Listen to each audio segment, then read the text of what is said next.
Um, let's get to coach speak quickly. I just want to talk about Ron Rivera and what he had to say.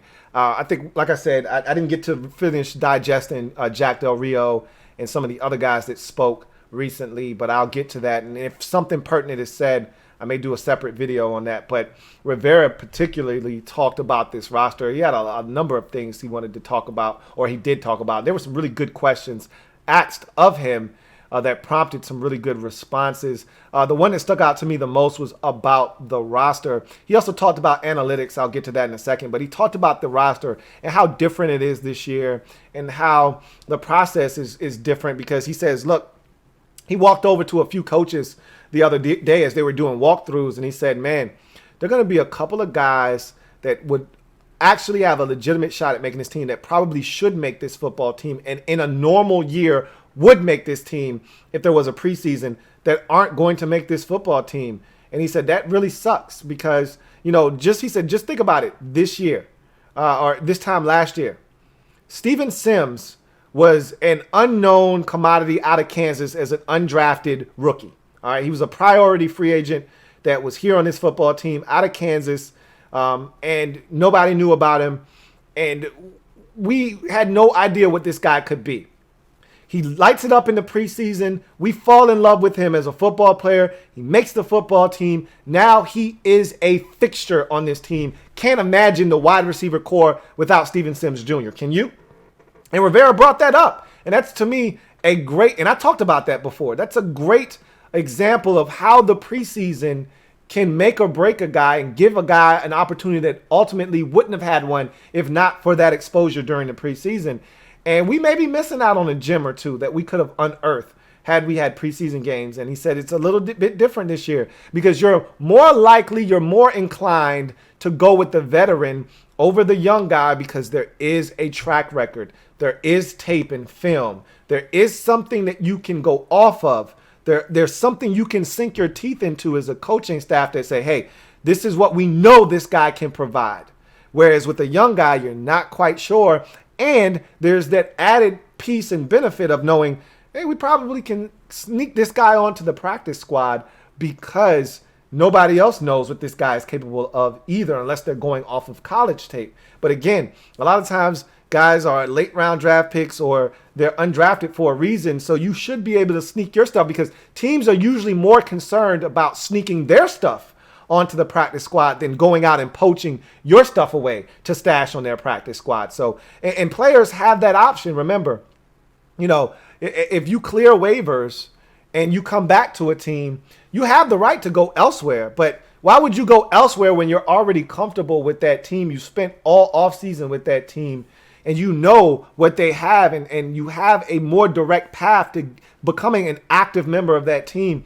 So, Rivera talked about that aspect of it being a little different this year. He also talked about analytics. This was a fascinating conversation because, he talked about analytics and how, numbers. I'm not a big analytics guy, but I understand the value of analytics. But he said, look, analytics, it's essentially, it's a human game, and you have to be able to take analytics with a grain of salt. The information is great to have. You'd like to have that data, but at the same time, when you're in a game, they may say, hey, 74% of the time teams convert on 4th and 1 around this area of the field. You're better off going for it here than kicking a field goal or punting the football. Rivera said, there are times where, the analytics say 9 out of 10 teams convert here on this particular down and distance if you go for it on 4th down. He said, but what if you're the one team that doesn't? What if you're that 1 out of 10?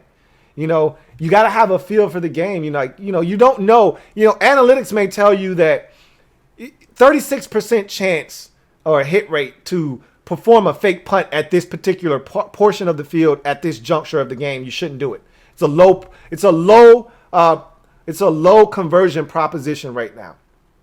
But you feel the tide of the game changing, and Rivera talked about how the momentum has swung, and your team is on the ropes, and you're only up 3, and if the other team is 7 minutes left in the game, and if the other team gets the football, they've scored 14 unanswered points, and you feel your team on the ropes, and you need to do something to turn the tide back in your favor, and maybe a 4th and 3 fake punt is the way to do that. Analytics may say, no, don't do that, but you got to feel for your team and where they are right now. You may feel like this is the right thing in the moment.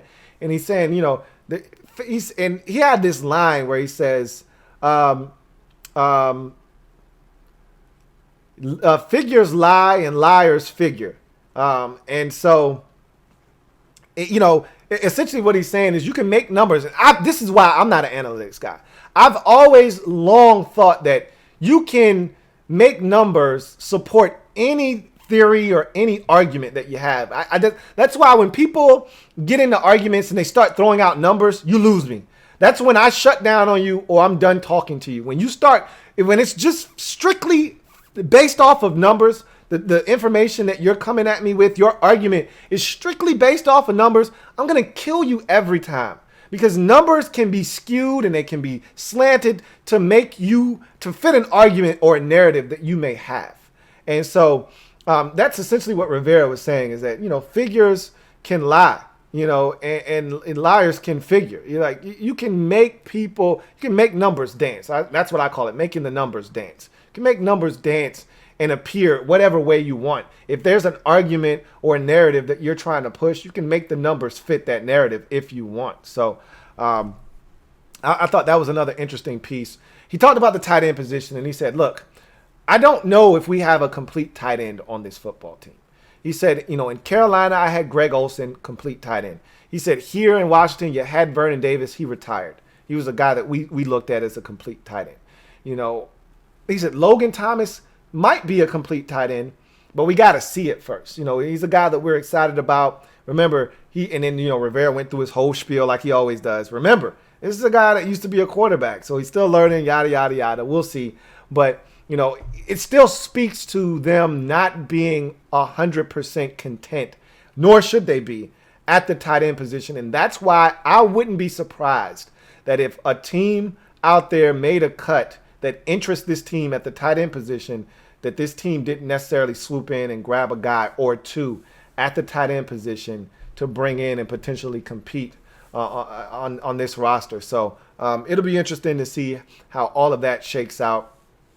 Rivera talked about Haskins earning the right to be the starting quarterback and how he learned a lot from his time in Carolina when, Rod Chudzinski and some of those guys, Mike Shula, were in the infant stages of grooming Cam Newton and getting him to become what he ultimately became in this league. And he said that he's learned a lot throughout that process, and he's seeing a lot of that stuff unfold. And he thinks that Ken Zampese and Scott Turner have done a fantastic job with Haskins in the way that Rod Chudzinski and Mike Shula had done with Cam Newton some, 9-10 years ago when he was a rookie and Rivera was first starting out as a head coach in this league. So he sees a lot of similarities there. He said, the biggest difference is just Cam was just a big guy, just a different guy.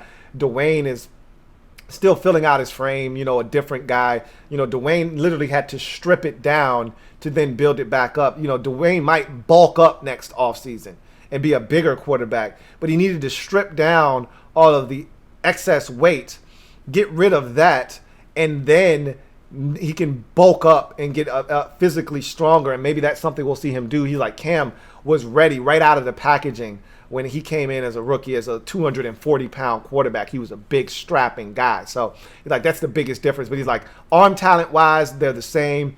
Competitiveness, they're the same. They both want to win. And he says, I see a lot of the same leadership qualities with these guys. Like, they both can lead and be leaders of men. So he's excited about Dwayne, hoping that they can make beautiful music together the way that he and Cam Newton did in Carolina for many, many years to come.